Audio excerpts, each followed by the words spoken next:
Assalamu alaikum, Doctor. I'm very glad to stand here to ask you this question. Brother, can you come to the mic closer? Oh, sorry.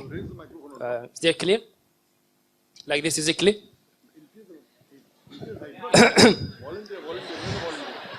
Assalamu alaikum, Doctor. It's my honor to standing here asking this question. And at the same time, I'm very sad to ask this question. If the Quran is a book of the guidance, and the Islam is a religion of the knowledge and all this, then why we are Muslim as a nation, as a majority, we are standing in the back among the nations? Why, when we compare our nation with the other nations, we see a big hole between us and them? The brother asked a very good question, very important question, very relevant question. That if Quran has so much of information regarding science, technology, it's a book of knowledge, book of guidance, then why are we Muslims backward? It's a very good question. The reason is, if we look back into the history, from the 8th to the 10th century, we read in the historical books, the Europeans, they called it as the Dark Ages. Dark for whom? Dark for the Europeans. The Arabs, the advancement they made in science and technology was phenomenal. If you had to know about science, if you want to do research of science, you had to learn Arabic. Like how today we learn English.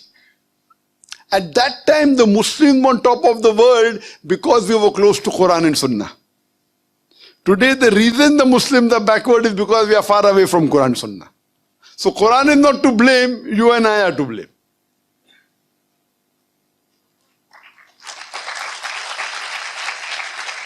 If you read in the books of history and books of science, I said in my lecture, Ibn Nafis.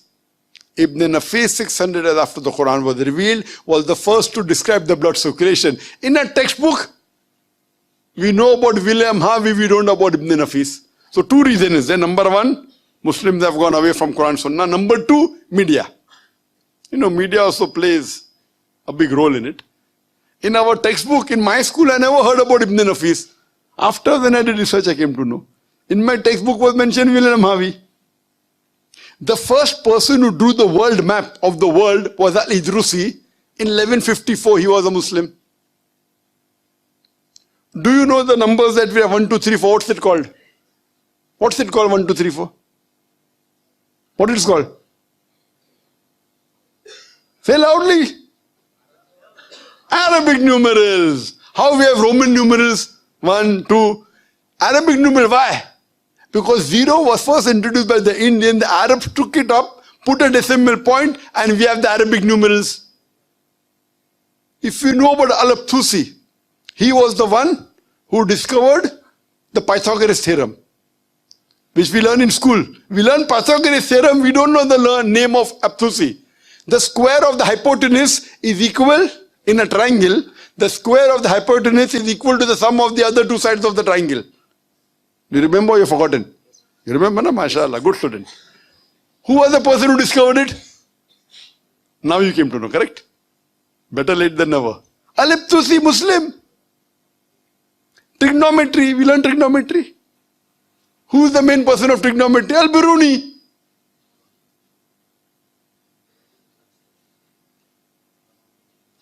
We learn chemistry. Who's the father of chemistry? We know. Geber.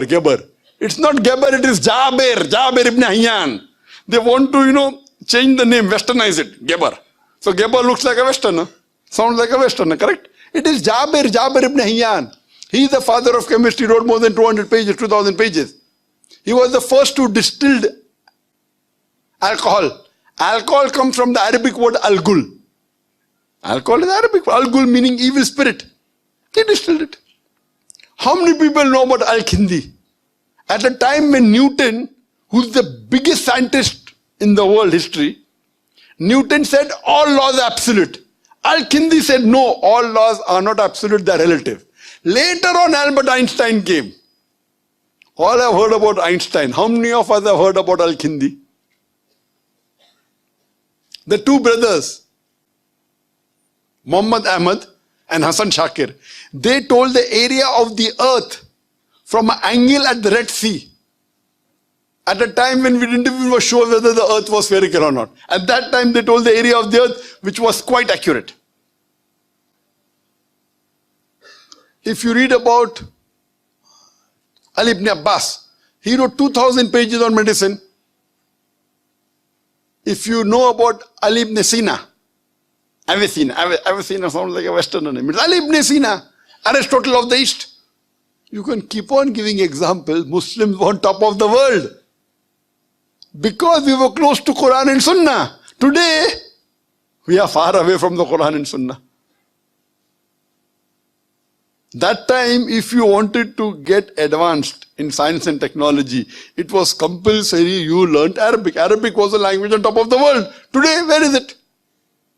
Who's to blame? We are to blame. So my request to all the Muslim brothers and sisters, you go back to the Quran. Study the Quran. Quran is the most positive book in the world. It's a proclamation to humanity. It's a fountain of mercy and wisdom. It's a warning to the heedless. It's a guide to the erring. It's an assurance to those in doubt. It's a solace to the suffering and a hope to those in despair. You can get all these benefits only if you read the Quran with understanding. If you don't know Arabic, read the translation of the Quran in the language you understand the best. Implement it, inshallah, it will be a guidance for you for your full life and you'll see your life change. Hope that answers the question.